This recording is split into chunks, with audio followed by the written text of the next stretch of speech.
शिवोहम। प्रणाम गुरुदेव। शिवोहम। हाँ शिवोहम। प्रणाम आपके श्री चरण प्रणाम। प्रणाम गुरुदेव। प्रणाम। शिवोहम। शिवम गुरुदेव। शिवम।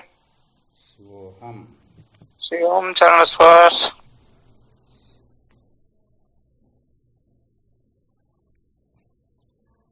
क्या विषय चल रहा था अपना?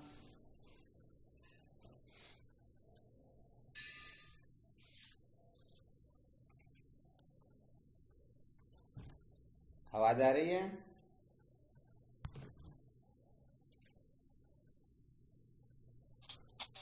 आ रही है गुरुदेव। क्या विषय चल रहा था? संसार को बनाए रख करके सत्य का साक्षात्कार नहीं किया जा सकता। बहुत अच्छी बात है। वाक्य पूरा त्यों का त्यों याद नहीं है ना। संसार को बनाए रखकर कभी भी सत्य का साक्षात्कार नहीं किया जा सकता।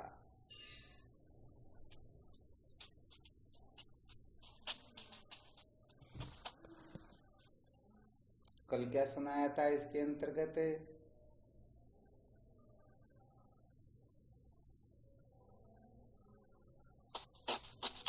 जिज्ञासा के बारे में गुरुदेव।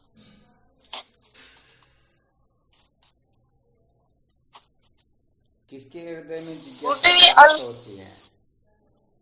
हाँ, क्या बोल रहे हैं?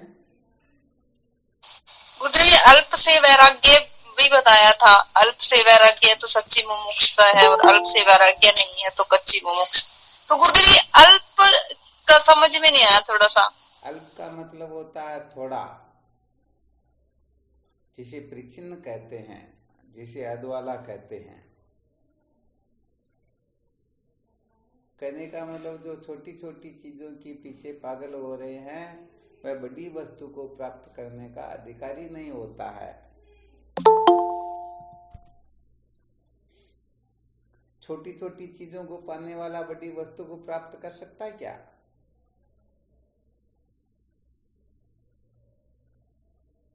नहीं पा सकता गुरुदेव। हाँ, कभी नहीं प्राप्त कर सकता है, क्योंकि छोटी छोटी चीजों का त्याग करने वाला ही बड़ी वस्तु को प्राप्त करता है। शिवोहम। शिवोहम।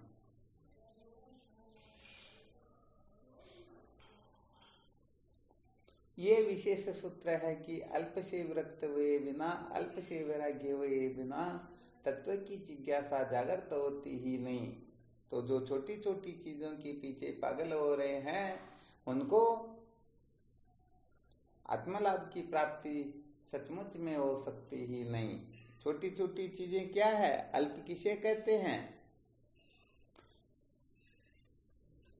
ऐसा समझो, एक तो अल्प की जिज्ञासा होती है, एक महान की जिज्ञासा होती है। अल्प जिज्ञासा के अंतर्गत क्या आएगा और महान जिज्ञासा के अंतर्गत क्या आएगा? महान की जिज्ञासा और एक अल्प की जिज्ञासा।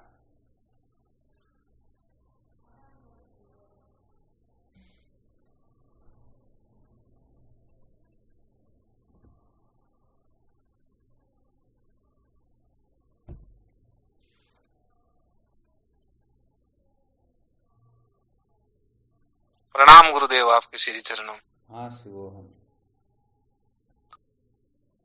अल्प के अंतर्गत गुरुदेव संसार आता है और महान के अंतर्गत परमात्मा।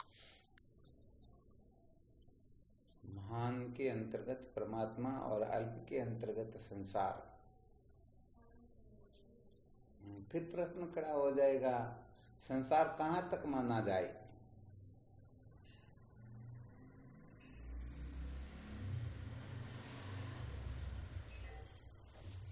इसकी भी कोई सीमा रेखा होगी या केवल मात्र हम जो देख रहे हैं वही संसार है? होगी सीमा रेखा तो इसकी। वह भी बोलना चाहिए ना, वह बोल के देखो। अल्प जिज्ञासा के अंतर्गत क्या क्या आता है और शेष जो बचेगा वो फिर महान की जिज्ञासा ही होगी ना। जी गुरुदेव। कौन बताएंगे? शिवोहम स्वामी जी। हाँ शिवोहम। गो गोचर जहाँ लगी मन जाई सो सब माया जानो भाई। बहुत अच्छी बात है। गो गोचर जहाँ लगी मन जाई सो सब माया जाना हो बाई। अर्थात क्या अर्थ हुआ इसका?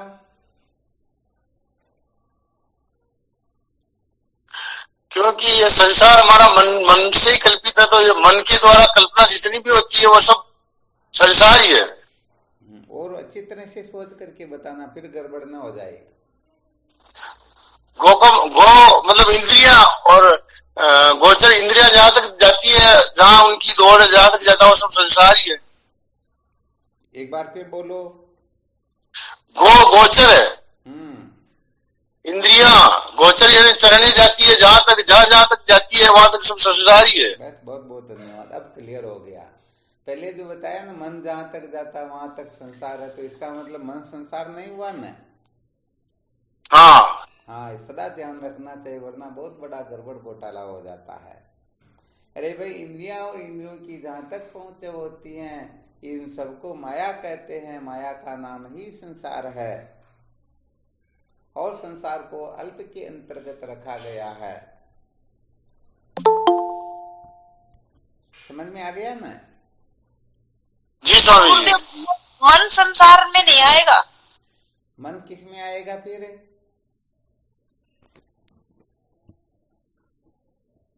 अभी बताया ना, गो गोचर जहाँ लगी मन जाई सो सब माया जाना हो भाई।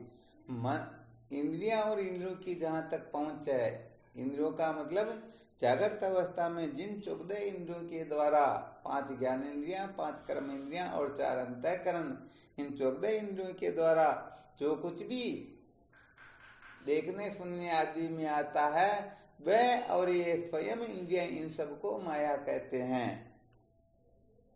यहाँ मन भी माया है, बुद्धि भी माया, चित्त अहंकार भी माया है, ज्ञान इंद्रियां भी माया है, और कर्म इंद्रियां भी माया ही है, और इनके सारे के सारे विषय इसको भी माया कहते हैं।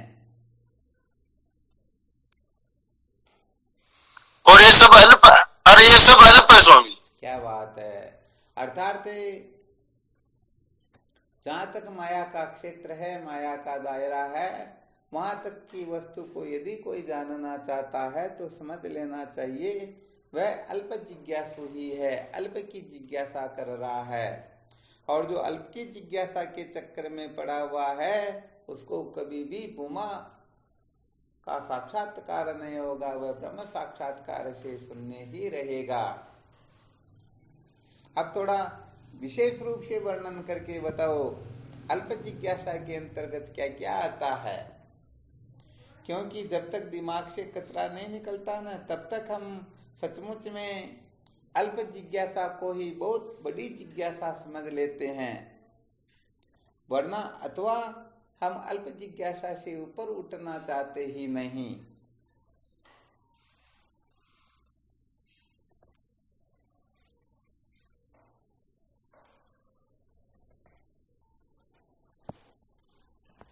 प्रणाम स्वामी जी, आपके श्री चरणों। हम इस हिसाब से स्वामी जी, ये जागृत स्वप्न सुषुप्ति ये सब अल्प ही है। अच्छी बात है। जागृत स्वप्न सुषुप्ति के लिए नहीं पूछा जा रहा, बल्कि थोड़ा नाम लेकर के बताओ ना। यदि कोई इस प्रकार की जिज्ञासा करता है तो ये जिज्ञासा अल्प के अंतर्गत ही आएगी।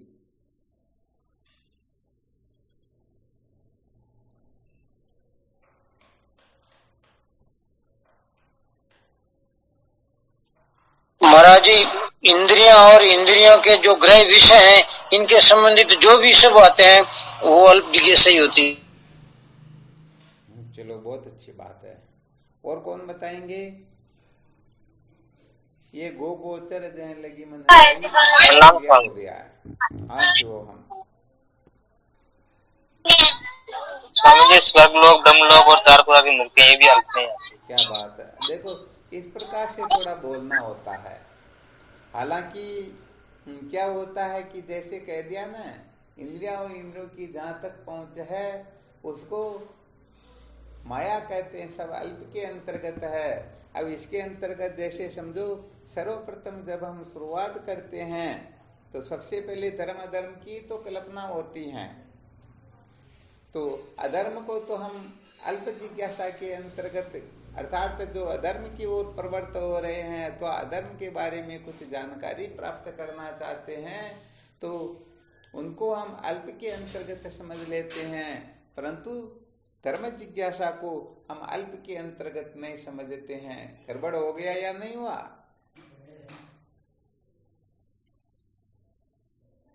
अरे कुल मिलाकर के कोई धर्म के ही चक्कर में पड़ा हुआ है कि बस इस धर्म को धारण करना, इसी प्रकार से मुझे जीवन व्यतीत करना, ये अल्प जिज्ञासा नहीं है तो क्या महान की जिज्ञासा हुई क्या? नहीं जी। धर्म का फल तो स्वर्ग होता ना, धर्म से स्वर्ग लोक की प्राप्ति हो सकती है, अथवा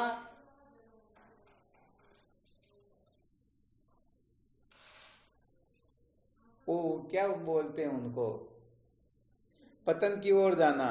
तो उनका पतन नहीं होता है, उत्थान हो जाता है, उत्तम योनियों की प्राप्ति हो जाती है, खाने पीने की कोई कमी नहीं रहती है। तो क्या इसको हम महान की जिज्ञासा कह देंगे क्या?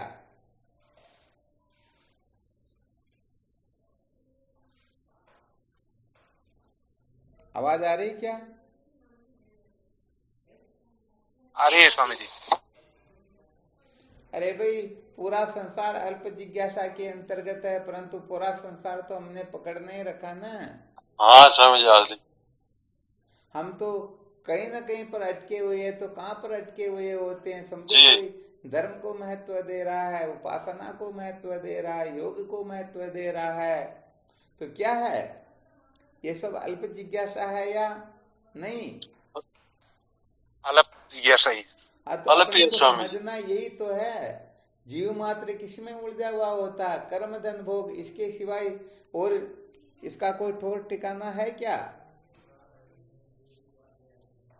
भाई यदि संसार को समझ ले तो पूरे संसार को तो कोई छोड़ सकता नहीं ना। और सच कहा जाए तो पकड़ भी कहाँ रखा? अपने को तकलीफ क्या समझना तो उसको पड़ता ना, अथवा फालतू तो नहीं, हम जिसमें उलझे हुए उसी को समझना पड़ेगा। जिज्ञासुओं की यहीं पर कसौटी होती। जिज्ञासु बोलते तो बहुत अच्छा बोलते, परंतु अपने लिए क्या उसका विचार नहीं करते। वो कुल मिलाकर के समझो एक प्रकार से ऐसा लगता है कि ये बहिर्मुखता ज्यादा है, संसार के लोग किससे बंधे हुए हैं, हम उसका थोड़ा ज्यादा कर देते, अपने लिए क्या है उसका थोड़ा मंथन कम कर पाते हैं। तो हम किस जगह पर अटके हुए हैं उसको देखना होता है कि ये अल्प की जिज्ञासा है अथवा महान की जिज्ञासा है। समझ में आ रहा ना? जी स्वामी जी। अधिक से अधिक हम देखेंगे तो हम अपने कर्तव्य कर्मों में उलझे हुए हैं। मेरे को ये करना है, ये करना है, ये करना है। कर्तव्य से संबंधित अनेक प्रकार के विकल्प हम उपस्थित करके रखते हैं और समझते हैं कि हम इनका विधि पूर्वक पालन कर लेंगे तो हमारा मानव जीवन सफल हो जाएगा, हम कृतार्थ हो जाएंगे, बंधन से छूट जाएंगे। तो क्या ये महान की जिज्ञासा हो गई क्या?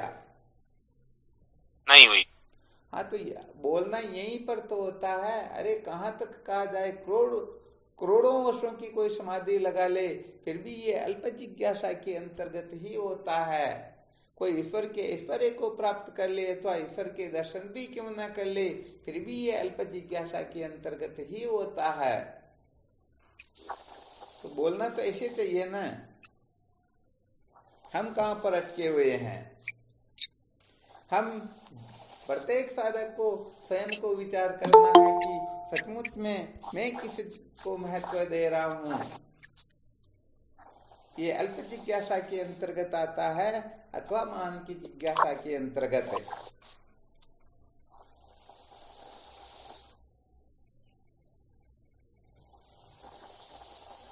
समझ में आ रहा है क्या?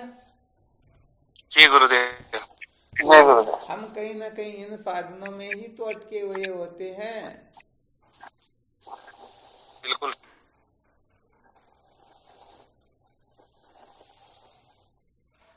तो कुल मिलाकर के हम आज दिन तक जो कुछ भी करते आए हैं वहीं पर अटके हुए हैं, उसी को महत्व देकर बैठे हुए हैं, वही कर रहे हैं, उसके सिवाय अपनी चित्तवृत्ति इधर उधर नहीं जाती हैं।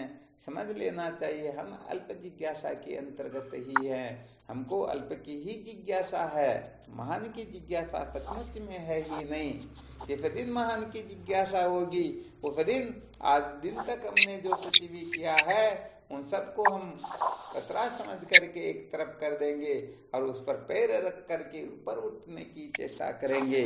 तब समझना चाहिए कि हम अल्प जिज्ञासा से विरक्त होना चाहते हैं, अल्प से विरक्त होना चाहते हैं। तो पहले सूत्र बताया था, जो छोटी छोटी चीजों के लिए पागल होता रहता है उसको बहुत बड़ी वस्तु प्राप्त होती ही नहीं। इसलिए यदि कोई बड़ी वस्तु को चाहता है तो छोटी वस्तुओं से विरक्त होना पड़ता है, उससे ऊपर उठना होता है। यदि कोई ऊपर नहीं उठ पाता है तो सचमुच में वह कभी भी अल्प से विरक्त हो नहीं सकता, सचमुच में वह परमार्थ सत्य का साक्षात्कार जो का त्यों कर पाता ही नहीं। जितने भी द्वैत के प्रति आग्रह रखने वाले जितने भी जो कुछ भी है ये सारे के सारे अल्प के अंतर्गत ही आते हैं। अरे जब बता दिया गया फलों के सामीप्य सारूप्य सायुज्य मुक्तियां भी अल्प जिज्ञासा के अंतर्गत है, तो वर्तमान में हम जो अपने कर्तव्य कर्मों में उलझे रह करके समझ रहे हैं कि हम इसी से अपने जीवन को धन्य बना लेंगे, अजर अमर हो जाएंगे, कृतार्थ हो जाएंगे, बहुत बड़ी मूर्खता है या नहीं है? मूर्खता है गुरुदेव। हाँ, इसलिए मूर्खता है, तो फिर इससे ऊपर क्यों नहीं उठ रहे, क्यों मूर्ख बन रहे, बात क्या है? अरे जिनको पता नहीं है वो तो बेचारे प्राकृत स्वभाव के अनुसार अपना जीवन चला रहे हैं, परंतु जिनको पता है उनको यदि कुछ थोड़ा बहुत छोड़ने के लिए कहे तो बहुत बड़े शत्रु हो जाते हैं। तो हम केवल मात्र बातें ही कर रहे हैं, तो सचमुच में थोड़ी बहुत निष्ठा या थोड़ी बहुत अल्प के प्रति विरक्ति है या नहीं, देख लेना चाहिए या नहीं देखना चाहिए? देखना चाहिए गुरुदेव, देखना चाहिए। हाँ, नहीं देखेंगे तो सच्ची बात है, सत्संग सुन करके भी हम सचमुच में कीचड़ में ही पड़े हुए हैं। तो देखना अब यही तो है, अल्प से वैराग्य क्यों नहीं होता? पहली बात तो यह है कि हम अल्प को जानते ही नहीं, और थोड़ा बहुत जान लेते हैं तो उनसे छूटना ही नहीं चाहते हैं। ये कारण क्या हो रहा है, इसका अच्छी तरह से मंथन करके फिर निर्णय लेना चाहिए। यदि ठीक ठीक प्रकार से निर्णय लेंगे तो बात कुछ और हो जाएगी, और ठीक प्रकार से निर्णय नहीं ले पाएंगे तो सचमुच में रोने पछताने के सिवाय अंत में कुछ भी मिलने वाला है ही नहीं।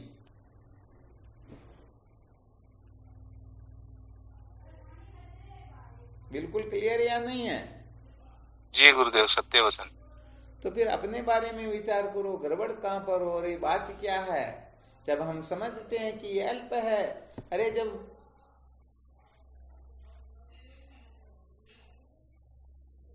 ₹2 का, ₹5 का, ₹10 का सिक्का पड़ा हुआ दिखाई दे और पास में 2000 का नोट भी दिखाई दे, तो हम तुरंत 2000 के नोट की तरफ दौड़ पड़ते हैं और ₹2 के सिक्के की ओर देखते भी नहीं। तो हम इतना समझते हैं कि ये थोड़ा है, ये ज्यादा है, और इस तरफ अच्छी तरह से समझ रहे कि ये संसार अल्प के अंतर्गत है, स्वर्गलोक अल्प के अंतर्गत है, ब्रह्मलोक अल्प के अंतर्गत है। अच्छा, ये ब्रह्म चिंतन ये किसके अंतर्गत है?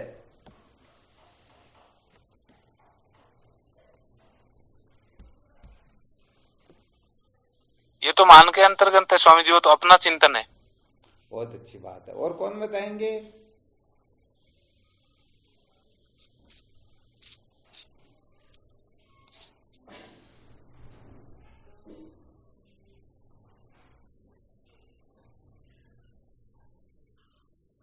सब इसमें संतुष्ट है ना?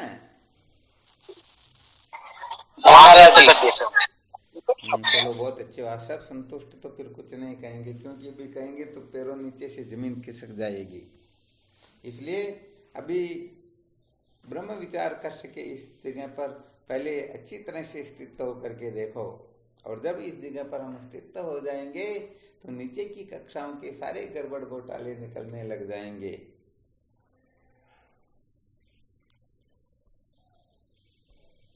तो विचार करके देखो, कर्म धन भोग जो है ये सचमुच में अल्प के अंतर्गत है, तो हम इस अल्प को अल्प क्यों नहीं समझ रहे हैं? इनको छोड़ना क्यों नहीं चाहते हैं? इनसे छूटना क्यों नहीं चाहते हैं? या तो हमने इनको बहुत ज्यादा पकड़ लिया अथवा इन्होंने हमको बहुत अधिक पकड़ लिया कि हम न तो छूट पा रहे हैं न छोड़ पा रहे हैं। भाई बात यह कि हाथी के दांत खाने की ओर, दिखाने की ओर, अपने को ऐसा तो करना नहीं है। यदि ऐसा करेंगे तो अपना जीवन अस्त व्यस्त और ध्वंस हो जाएगा। जिस काम के लिए मानव देह प्राप्त हुआ है उस काम को हम कर ही नहीं सकेंगे। इसलिए हाँ, बिल्कुल सरल स्वभाव का होना होता, जैसे बालक का स्वभाव होता है ना, वैसा होना होता है। भीतर क्या है बाहर क्या है ऐसा नहीं चलता। परंतु यहाँ पर तो बहुत ही बड़ा पावर चाहिए। कहने का मतलब इतना ऊंचा पावर चाहिए भीतर जो है उसको बाहर खत्म करने का। क्योंकि भीतर जो है बाहर खत्म कर दे तो लोग पता नहीं अभी तालियां बजाने लग जाएंगे। तो कोई बाहर प्रकट थोड़े करते क्या, हम कैसे हैं कैसे नहीं वो तो हम ही जानते हैं ना। जी गुरुदेव जी। हाँ, इसलिए सचमुच में अल्प से वैराग्य हुए बिना कभी भी काम चलने वाला है नहीं। अल्प से वैराग्य होने का नाम ही सचमुच में सच्ची जिज्ञासा होती है। सचमुच में ये तत्व साक्षात्कार के नजदीक की कक्षा होती हैं। इसलिए साधकों को इन प्रकारेण अल्प से विरक्त होना चाहिए, अल्प को अल्प समझ लेना चाहिए। अल्प के लिए ही अपने जीवन को पूर्ण रूप से समर्पित नहीं कर देना चाहिए।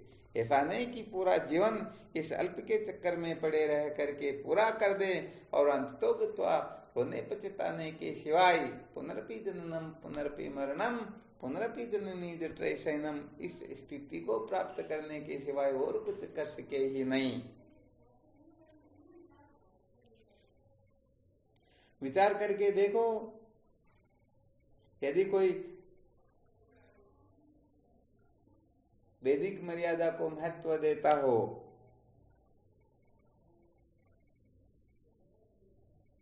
तो 25 वर्ष तक ब्रह्मचर्य का पालन होता, 50 वर्ष तक गृहस्थ आश्रम आदि का होता, ये 100 वर्ष का जिनका जीवन काल होता उनकी दृष्टि से देखा जाता है। यदि 100 वर्ष न होकर के 60 वर्षीय हो तो फिर 15, 30, 45, 60 ही होते हैं ना। तो जिस समय जो आश्रम चल रहा है उसके अनुसार हम जीवन जी रहे हैं क्या? नहीं जी रहे। हाँ, तो 50-50 वर्ष की हो गई उम्र, मरने के कगार पर पहुंचने वाले, फिर भी संसार का आग्रह छूटता ही नहीं, संसार से विरक्ति होती ही नहीं। पता नहीं समस्त विश्व का ठेका तो हमने ले रखा कि नहीं नहीं हम नहीं होंगे तो ऐसा वैसा हो जाएगा। अरे जब फूंक निकल जाएगी तब क्या होगा इन लोगों का। परंतु दिमाग में ये गलत फहमी बैठी ही रहती, नहीं नहीं ऐसा होना चाहिए, ऐसा नहीं होना चाहिए। बड़ा गड़बड़ घोटाला है या नहीं है?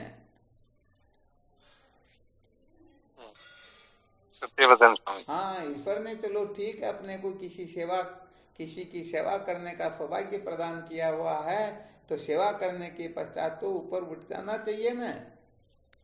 जी गुरुदेव, उठ जाना। हाँ, इसलिए सच्ची बात कहें तो अल्प से वैराग्य होता ही नहीं। अल्प को हम अल्प जानते ही नहीं। अल्प को जिस दिन अल्प जान लेंगे उसी दिन सचमुच में हम अल्प से विरक्त हो जाएंगे। वरना सच्ची बात यह है कि ये बड़ा गड़बड़ घोटाला होता है।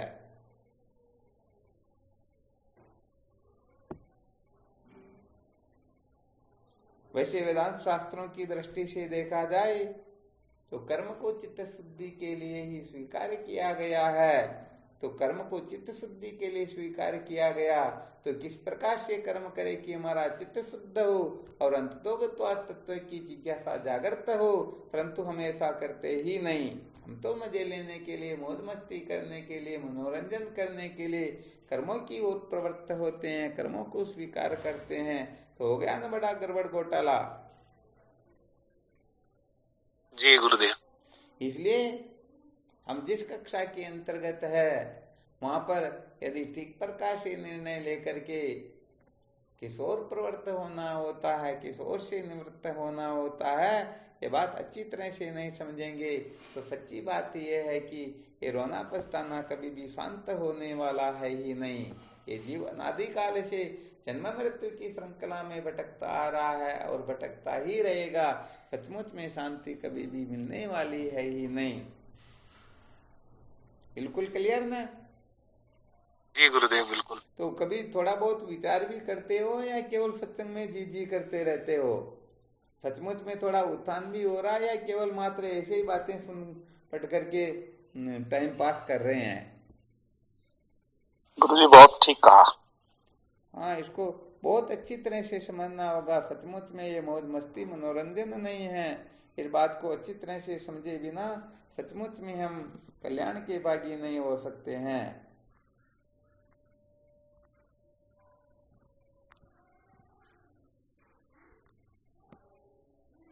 क्या हो सकते हैं? नहीं हो सकते हैं गुरुदेव। नहीं हो सकते तो फिर अपने कान पर जूं क्यों नहीं रेंगती हैं? क्या बात है?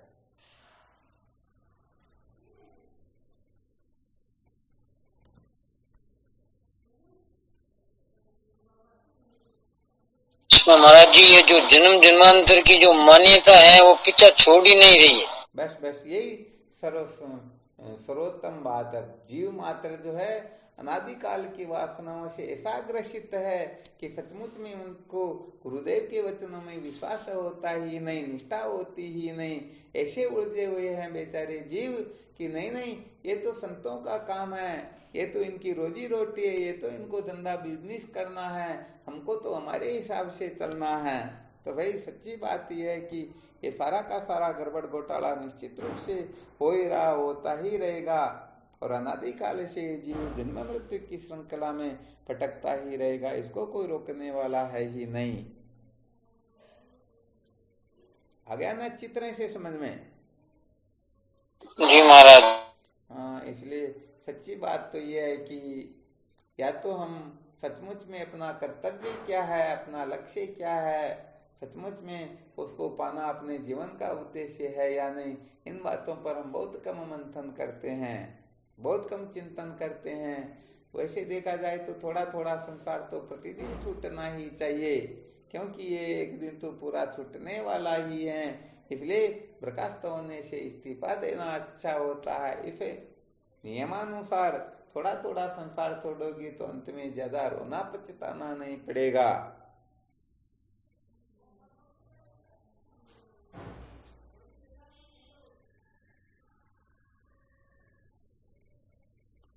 तो समस्त साधक विचार करके देखो, हम सचमुच में अल्प के चक्कर में पड़े हुए हैं अथवा अल्प से छुटकारा चाह रहे हैं।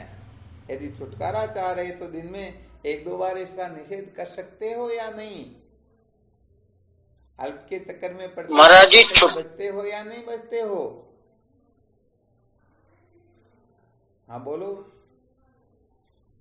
महाराज जी छुटकारा तो चाहते हैं, ये तो बात आपकी संत और शास्त्र की बात हमारे दिल में, हाँ नहीं चाहते हैं लेकिन छोड़ नहीं पाते हैं। छोड़ नहीं पाते हैं ना? हाँ खैर ये भी धन्यवाद, बहुत अच्छी बात है, परंतु फिर भी कहने का मतलब ये अनादिकाल की अविद्या का जो बंधन है ना, अपने सिवाय और कोई छुटाने वाला है ही नहीं। भगवान शंकराचार्य जी महाराज विवेक चूड़ामणि में दृष्टांत देते हैं, जैसे किसी के सिर पर वजन रखा हुआ हो तो उस वजन को कोई दूसरा भी उठा सकता है, परंतु अविद्या के बंधन से छूटने के लिए अपने स्थान पर कोई दूसरा कुछ कर सकता है क्या? नहीं जी, उसको खुद को ही करना पड़ेगा। हाँ, कर्जा यदि चढ़ा हुआ है तो अपनी संतान उस कर्जे को उतार सकती हैं। मकान बनाने का काम शेष रहा तो आने वाली पीढ़ियां पूरा कर देगी। संसार के अनेक अनेक अनेक काम जो है वह काम यदि अपन पूरा न कर सके तो आने वाली पीढ़ियां पूरा कर देगी। परंतु अविद्या के बंधन से छुटकारा प्राप्त नहीं हुआ, तो बताओ अपने स्थान पर कोई दूसरा कर सकता है क्या? कदापि नहीं कर सकता।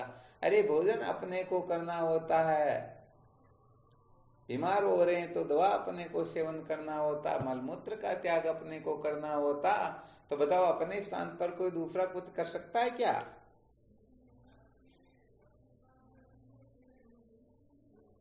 कोई कुछ नहीं कर सकता। नहीं कर सकता स्वामी।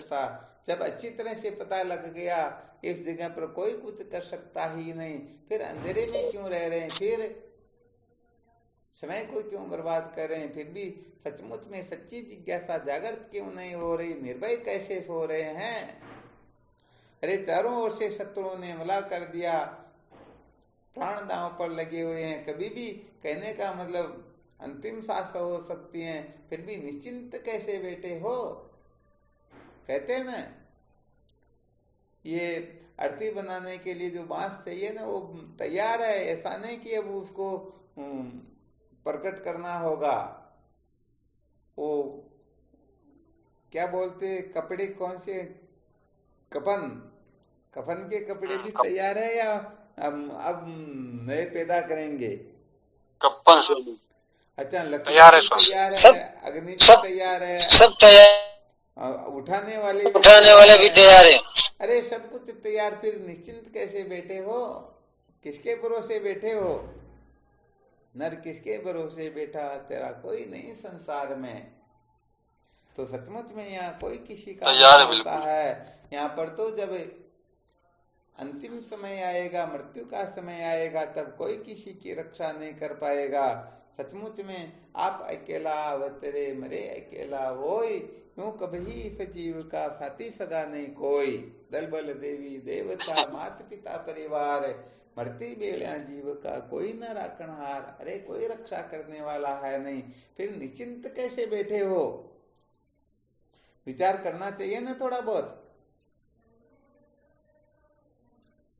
तो भाई सच्ची बात तो ये है कि जब तक हम अल्प को अल्प समझेंगे नहीं, तब तक तो कुछ भी फायदा होने वाला नहीं।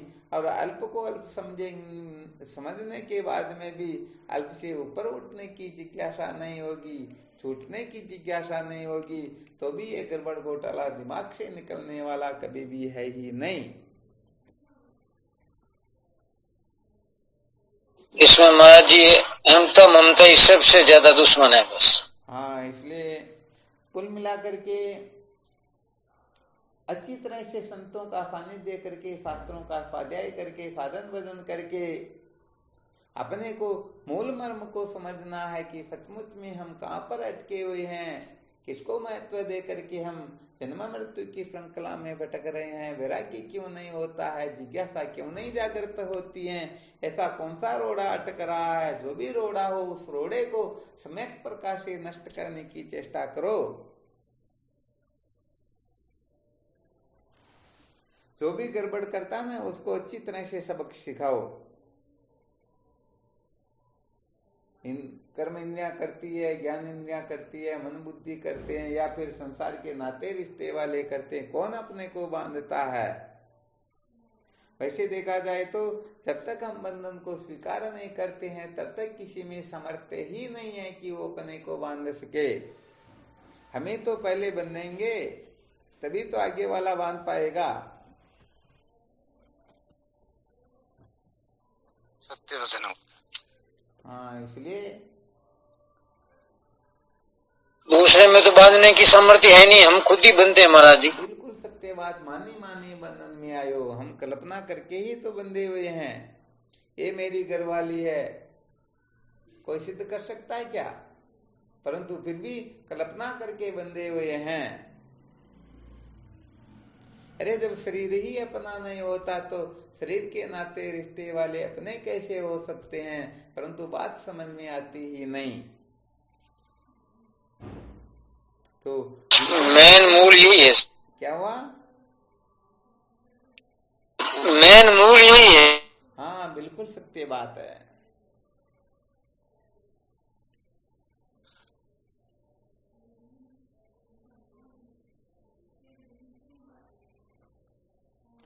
तो भाई यहाँ पर तो सत्य कह देते हैं कि सत्य को जाने बिना कभी भी दुखों का अंत होता ही नहीं।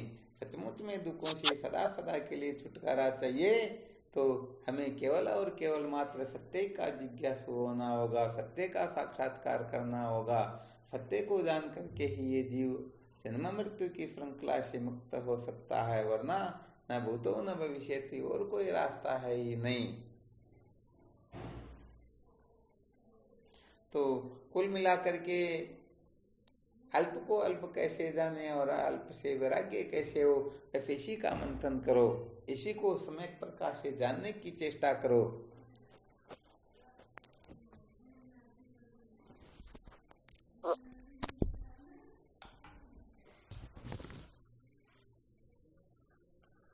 पुरुषार्थ करोगे ना, कोशिश करोगे या ऐसे ही रहोगे?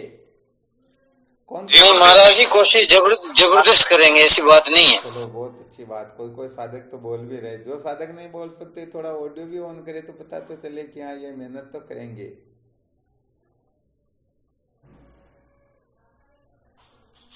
मेहनत ही नहीं करेंगे तो गुरुदेव जुड़ करके सत्संग में लेंगे ही क्या हम। चलो भाई, हीरालाल जी, देवकरण जी, कौशल्या, इन्होंने तो थोड़ा बहुत संकेत दिया। कोशिश में लगे हुए हैं गुरुदेव। अरे क्या बात, रमेश ने तो हाथ भी उठा लिया, धन्यवाद, बहुत अच्छी बात है। परंतु गुरुदेव चाल बिल्कुल चिट्टी वाली चाल चल रहे हैं, अभी चिट्टी की चाल चल रहे हैं, तेज नहीं हो रही। बिल्कुल ये इस चाल से काम चलने वाला नहीं। ये वेदांत विचार का जो मार्ग होता है ना, ये कहने का मतलब जैसे मेंढक होता है ना, अपने दोनों पैरों से पहले ऊपर उठता है और एक छलांग लगा करके अपने लक्ष्य पर जाकर पड़ता है, तो ये चींटी वाला मार्ग काम नहीं करता है। यहाँ पर तो जागृत से एक छलांग लगाई, स्वप्न में पहुंच गए, स्वप्न से छलांग लगाई सुषुप्ति में, सुषुप्ति से छलांग लगाई और तुरीय तत्व का साक्षात्कार। जागृत से जब छलांग लगाएंगे तो जागृत मिथ्या हो जाएगा, स्वप्न से ऊपर उठेंगे स्वप्न मिथ्या हो जाएगा, सुषुप्ति से ऊपर उठेंगे ये अविद्या मूल सहित भस्म हो जाएगी। और फिर जागृत स्वप्न सुषुप्ति का जो अधिष्ठान है, ये जागृत स्वप्न सुषुप्ति तीनों जिसमें अध्यस्त है, ये तीनों ही अवस्थाएं जिस आत्म तत्व को न जानने से भ्रांति वशात प्रतीत होती हैं, उस आत्म तत्व को जान करके इनका सदा सदा के लिए चिंता भाव हो जाएगा। इसलिए ये मेंढक वाले मार्ग को अपनाना होता है। वैसे अजातवाद अपने मांडुक्य कारिका के अंतर्गत यही दृष्टांत दिया गया है। कहने का मतलब ये वेदांत का जो मार्ग है ये जिज्ञासा का मार्ग होता है, ये चलकर जाने का मार्ग होता ही नहीं। चींटी चल करके पहुंचती है और मेंढक एक छलांग लगा करके वहां पहुंच जाता है। तो यहाँ पर चल करके जाने का मार्ग नहीं, यहाँ जिज्ञासा ही मार्ग है। जिनके हृदय में सचमुच में तत्व जिज्ञासा जागृत हो गई तो वह निश्चित रूप से सत्य का साक्षात्कार कर लेगा। और तत्व जिज्ञासा जागृत नहीं है तो वो बेचारा जैसे जन्मा कबीर बडेरा कहाँ गए समाचार भी ना आए, क्यों आया जो चलिया गया आउट कूटा माए। ये बेचारा जी वैसे ही दीनहीन जैसे जन्मा वैसे ही मर जाता है। बिल्कुल क्लियर ना? जी गुरुदेव। महाराज जी बात तो हो रहा ना। हाँ बहुत बहुत धन्यवाद। बस इतना सा यदि समझ में भी आ रहा ना तो भी समझो आप इतने बड़े भाग्यशाली हो, इतने बड़े पुण्यात्माओं की लाखों करोड़ों वर्षों की समाधि लगाने वाले भी कुछ नहीं होते। इनका तो देह में अभिमान होता है। किसी भी प्रकार की क्रिया चेष्टा करो अभिमान निश्चित रूप से बढ़ेगा, परंतु जब ये पता लगने लगे कि अभिमान ही बंधन करता है, यहाँ से ऊपर उठे बिना सत्य का साक्षात्कार नहीं हो सकता, तो ये बहुत ऊंची कक्षा की साधना हो जाती है।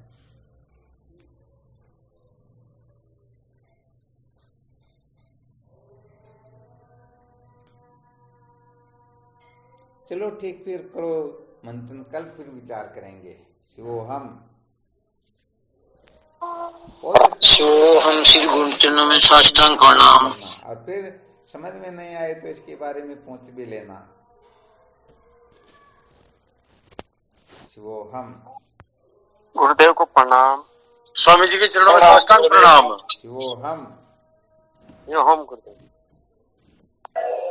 स्वामी जी के चरणों में कोटि कोटि प्रणाम। हाँ शिवोहम।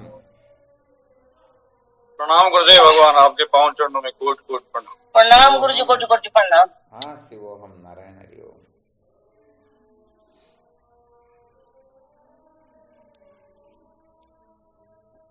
कोटि कोटि प्रणाम स्वामी जी, आपके श्री चरणों में। हाँ शिवोहम। प्रणाम गुरुदेव, शिवोहम। हाँ शिवोहम। प्रणाम गुरुदेव, आपके श्री चरणों में प्रणाम बारंबार। शिवोहम। शिवम गुरुदेव, शिवम। शिवोम। नारायण हरि ओम। शिवोहम। शिवम। प्रणाम स्वामी जी, आपके श्री चरणों में कोटि कोटि। शिवोहम। प्रणाम गुरुदेव, आपके श्री चरणों बारंबार। शिवोहम। जय हो आपकी, जय जय हो गुरुदेव। गुरुदेव के चरणों में कोटि कोटि प्रणाम। शिवोहम।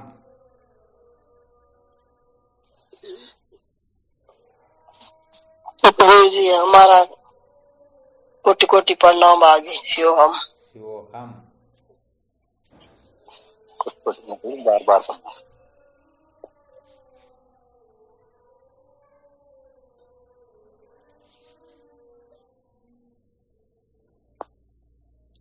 प्रणाम स्वामी जी। शिवोहम। हाँ शिवोहम। शिवोहम।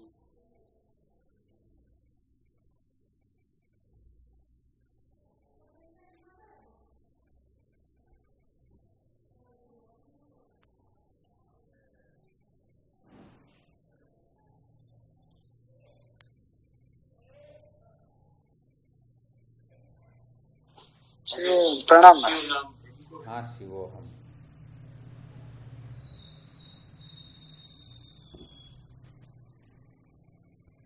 चलो ठीक। शिवोहम। प्रणाम स्वामी जी। शिवोहम।